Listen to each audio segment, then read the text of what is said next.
नमस्कार दोस्तों, मैं हूं स्वरूप शर्मा और आप देख रहे हैं हमारा चैनल ज्ञान विद शर्मा जी। देखिए, बात करेंगे कि फार्मासिस्ट बनने के लिए हो जाओ तैयार, ऐसा मौका फिर मिलना मुश्किल है। बिल्कुल सही सुना आपने। देखिए, मैंने क्यों कहा पहली बात तो इस बात, देखिए इस साल से अगर हम बात करें तो स्टार्टिंग से ही आप लोगों को लिए काफ़ी फ़ायदा है। क्योंकि देखिए, पहले आप सभी को पता है कि अब क्या उम्मीद थी कि एम्स में कम वैकेंसी निकलेगी, ठीक ठाक अच्छी वैकेंसी निकल गई। ये उम्मीद नहीं थी कि रेलवे फिर से वैकेंसी निकालेगा, हालांकि अंदाज़ा लगाया जा रहा था कि निकलेगी, लेकिन 100% श्योर नहीं थे। रेलवे की वैकेंसी का नोटिफिकेशन देखने को मिला आपको। इसके बाद हो सकता है एक बड़ी भर्ती सीजीएचएस की भी आपको अब आगे देखने को मिले। स्टेट वाइज वैकेंसी आप देख रहे हैं कितनी भरमार में आ रही है। कहीं मध्य प्रदेश में निकल रही है, कहीं महाराष्ट्र के अंदर निकल रही है, डीएमईआर के अंदर। इसके बाद अब हरियाणा के जो बच्चे उनके लिए एक फ़ायदा है कि सीईटी का एग्जाम हुआ है, इसके थ्रू मेंस की जो आपकी है वो फार्मासिस्ट का लिए होगा। मतलब स्टेट वाइज तो निकल रही। राजस्थान में भी कुछ दिन पहले जो बच्चे लगे थे, तो देखिए वैकेंसी बहुत ज़्यादा निकली इस साल। अब आप लोगों का देखिए टारगेट क्या है। मैंने ये वीडियो क्यों बनाई है, ये वीडियो ये बनाई है कि अब आप लोगों को क्या करना है कि जो एम्स का एग्ज़ाम होगा, अभी एम्स के एग्ज़ाम के लिए मान के चलो आप मोटी मोटी बात अगर हम माने तो मुश्किल से आपके पास 30 दिन भी नहीं बचे। अब तो 30 29 28 ही दिन बचे। लेकिन देखिए, ये मत सोचिए कि हम नहीं कर सकते। जो बच्चे पहले से तैयारी कर रहे थे, बीच में थोड़े दिन छोड़ दिया, कोई दिक्कत नहीं है। लगभग आप अगर क्वेश्चन करके देखोगे तो आपको 60% 70% बातें याद रहती है। अब आपको क्या करना है, जो बच्चे पिछली बार ऐसे, देखिए ये मत सोचिए कि मैं 70 नंबर से रह गया, मेरे 50 नंबर कम है। 50 नंबर कम का मतलब ये है कि अगर आप जो 10 क्वेश्चन गलत है उनको सही कर देते तो आपको सिलेक्शन हो जाता। क्योंकि 10 नंबर तो आपके नेगेटिव में कटे, और 10 अगर आप सही करते तो 4 हर क्वेश्चन का नंबर मिलता, मतलब 50 नंबर।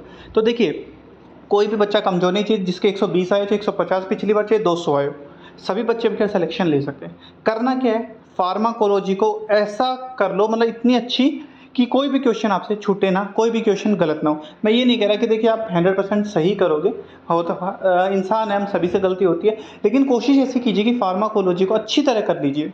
इसके बाद फार्मास्यूटिक्स को अच्छी तरह कर लीजिए। दोनों सब्जेक्ट को तो ऐसे कर लीजिए कि लगभग आपकी एक्यूरेसी 90% से ऊपर हो, तभी आपका एम्स में सिलेक्शन होगा।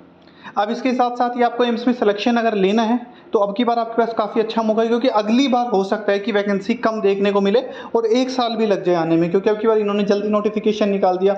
अगली बार का पता नहीं कब नोटिफिकेशन आएगा। ये एसआई से भी काफ़ी भर्तियाँ कर रहा है इस साल, और एम्स तो आपको पता ही है कि हर साल इतनी ही करता है, तो एम्स के लिए तो कोई ज़्यादा बड़ी बात नहीं है। तो अगली बार वैकेंसी हो सकता है कि इतनी ना आए, तो आपके पास ये गोल्डन चांस है एक तरीके से। दूसरी बात ये कि एम्स के बाद ही रेलवे का जो है नोटिफिकेशन भी आपको देखने को तो मिल ही गया। हालांकि रेलवे के जो पेपर की डेट है वो अभी तक नहीं आई है और थोड़ा टाइम लग सकता है उसमें। लेकिन आपको क्या करना है, एम्स की तैयारी कीजिए और तैयारी छोड़नी नहीं है। अगर आपने तैयारी नहीं छोड़ी ना, मैं गारंटी कह सकता हूँ आपका सिलेक्शन 100% हो जाएगा रेलवे में, अगर एम्स में नहीं हुआ था। और वैसे 99% अगर आप अच्छी तैयारी करोगे तो आपका एम्स में ही हो जाएगा। एम्स की प्रोसेस इतनी फास्ट है कि 3-4 महीनों में आपको ज्वाइनिंग तक भी दे देते हैं। ऐसे नहीं कि रेलवे की तरह की 1-1 साल पेपर नहीं कराया, ये नहीं कराया। लेकिन अब क्या हो सकता है, रेलवे भी ठीक ठाक जो अपनी तैयारी में लग रहा है, जिस हिसाब से वैकेंसी वगैरह निकाल रहा है, हो सकता है पेपर भी जल्दी करवा दे। लेकिन मेन बात आपको क्या करना है, एम्स के लिए तैयारी में जुट जाओ और उस तैयारी को छोड़ना मत। चाहे उसके बाद रेलवे का पेपर 2 महीने बाद हो, 4 महीने बाद हो, क्योंकि अगर एक बार रेगुलरिटी के साथ आप पढ़ गए ना, आपका सिलेक्शन हो जाएगा। सीजीएचएस की एक बड़ी भर्ती देखने को मिल सकती है, और स्टेट वाइज तो आप सभी को पता है कि निकल रही है। स्टेट वाइज में आपका और फायदा है क्योंकि वहाँ कंपटीशन थोड़ा कम रहता है सेंटर से। तो आपको क्या करना है, तैयारी में लग जाओ, क्योंकि ऐसा मौका दोबारा मिलना मुश्किल है। एम्स, रेलवे, सीजीएचएस और स्टेट, और इसके बाद भी और भी वैकेंसीज निकलती रहती है। जैसे अभी छोटी मोटी ये निकल जाती है नेवी वगैरह में, एयरफोर्स वगैरह में। हालांकि जो वैकेंसी की पोस्ट है काफ़ी कम है इनके अंदर, लेकिन फिर भी निकलती रहती है। जैसे सिपाही फार्मासिस्ट के अंदर मतलब वैकेंसी आपको देखने को मिलेगी। बस आपको क्या करना है, अपनी तैयारी रेगुलर रखनी है, आपको बीच में छोड़नी नहीं है, यही काम करना है। तो मैंने ये वीडियो इसलिए बनाई ताकि आप सभी को एक बार थोड़ा सा गाइड कर सकूँ एम्स के लिए। तो आपको एम्स में फटाफट आप लग जाइए, ज़्यादा दिन नहीं है, 15 दिन तक आप जितना पढ़ सकते हो पढ़िए, 20 दिन तक। उसके बाद 10 दिन आपको रिवाइज करना है और मॉक टेस्ट लगाने, बस दूसरा कोई काम आपको नहीं करना।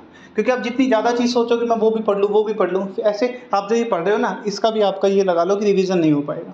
तो आप लोग लग जाइए, लाइब्रेरी ज्वाइन करिए, लाइब्रेरी ज्वाइन कीजिए, घर पे बैठ के पढ़ना है घर पे पढ़िए, लेकिन टाइम वेस्ट मत करिए और फटाफट काम स्टार्ट कर दीजिए। इसी के साथ चैनल को सब्सक्राइब कर लीजिए, ताकि देखिए हमारे फालतू की वीडियो बनाने का हमारा कोई मैटर नहीं होता। सिर्फ ये नहीं कि हम व्यू के चक्कर में कुछ भी बना दे, जो जेन्युइन न्यूज़ होती है वही आप तक पहुँचाते हैं, जैसे कि आप हमारी पिछली वीडियोज़ में भी देख सकते हैं। इसी के साथ धन्यवाद, फिर मिलते हैं।